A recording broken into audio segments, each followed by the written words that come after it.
Hello everyone, I am Kendra, Somatic sex coach and counselor here at Eat Squat Come. And over the last few weeks, I have been building on the idea of what I believe it takes to nourish your sexual wellness. We started with a solid foundation of self-responsibility, safer sex, and consent. And then we added to that 3 pillars of sexual wellness, which are to nourish your body with healthy food, regular movement, and mindful pleasure on a regular basis. And today I am going to be adding the roof onto our little cathedral, or what would that be? It'd be like a pantheon. What are they called? A temple, or the whipped cream or the cherry on top, or whatever you want to call it. The one thing that I believe is absolutely essential to be living a life that is just thriving and juicy, crazy, overwhelmed with sexual wellness. So keep watching to find out what it is. And give this video a big thumbs up. Like it, please. Like it, like it, like it.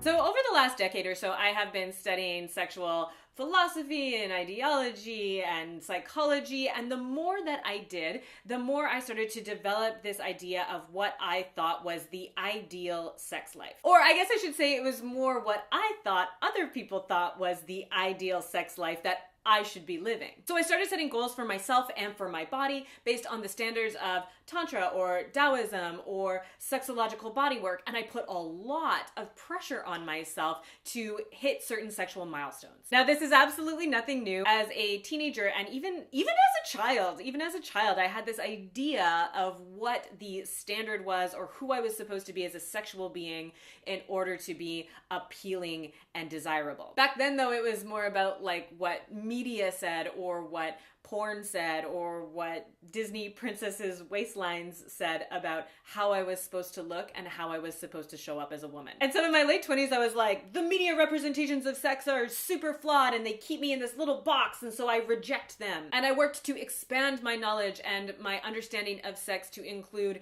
ancient philosophies and all of this literature and my own somatic awareness and all of these wonderful things.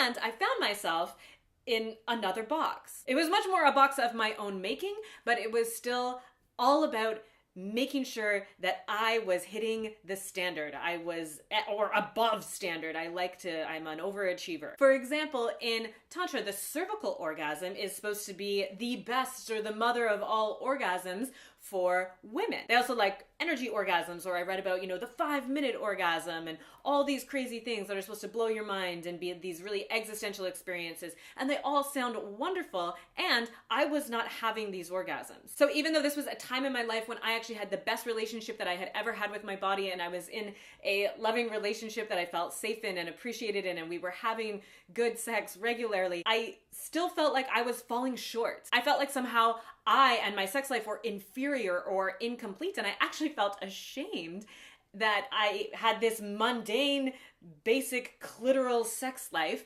that wasn't about having epic 3-hour-long sex dates or eyeball orgasms every other weeknight. And I'm not saying that there aren't some that are better or perhaps more expansive or more of a spiritual experience than others. However, what I am saying is that I've learned hating on myself for what I don't have or what I have not accomplished sexually only creates one more block that I now have to overcome in order to get to where I want to be. So that is why the icing on the cake, or the roof to my sexual wellness temple, is self-compassion.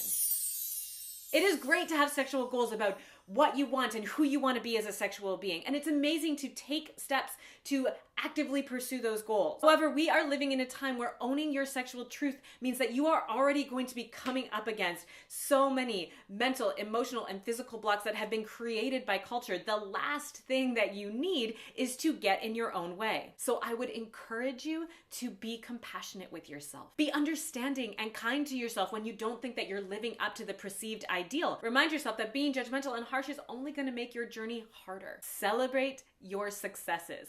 Focus on what you do have and the pleasure that you do feel, even if the only place that you are able to feel pleasure right now is in the bottom half of your pinky toe. Celebrate that and pursue your goals with a playful perseverance. Whether your goal is to have your first orgasm or multiple orgasms, or show up in the bedroom with a certain level of body confidence, or be able to tell your partner what you want, or to discover what you want, or to feel pleasure in all of your toes. Sexual wellness is about creating a healthy and fulfilling sex life according to your own standards, and sometimes it is our own standards that are the hardest to fulfill. There is nothing wrong with your sex life as it is right now. It is the way that it is for a reason.